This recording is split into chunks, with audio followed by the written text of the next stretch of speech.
মঞ্চে রাজ সিংহাসনে বসে বাগরাজ, পাশে শিয়াল, সামনে হরিণী। পাখি উড়ে এসে দাঁড়ায়, বানর ঝুলে ঝুলে বলে, আজকের এই গভীর জঙ্গলে চলছে গর্বের রাজত্ব। ভয় দেখি কি আর রাজত্ব চলে, কিন্তু আসছে গজেন্দ্র। কে জিতবে কে হারবে দেখা যাক। এই বোন আমার, আমার চেহারা দেখলেই সবাই ভয় পায়। কে সেই গজেন্দ্র যে নাকি বড় গজগজ করে আসে? মহারাজ, সে নাকি বড়ই শান্ত প্রাণী, কিন্তু তার শক্তি, সে একাই গাছ উল্টে দেয়। শান্ত প্রাণী? আমার এক গর্জনে সে পালাবে। মহারাজ, অত অহংকার ভালো নয়। হাতি গজেন্দ্র কারোর ক্ষতি চায় না। চুপ! যারা দুর্বল তারা শান্তি চায়।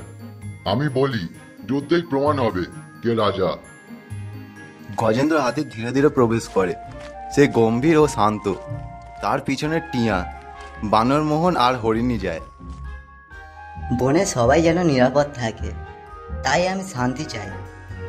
কিন্তু কেউ যদি অহংকার করে, তাকে শেখাতে হয় নম্রতার মানে কি। গজেন্দ্র দা, বাগরাজ আপনাকে ভয় দেখাতে চায়। ভয় দেখি রাজত্ব চলে না, ভালোবাসা দিয়েও জয় হয়।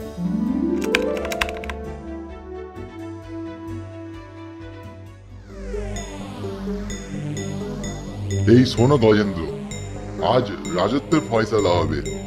আমার সাথে যুদ্ধ করো, যদি সাহস থাকে তো তোমার। আমি যুদ্ধ চাই না, তবে তোমার চোখে অহংকারে যে আগুন জ্বলছে, সেই আগুন নেভাতে হলে শিক্ষার প্রয়োজন।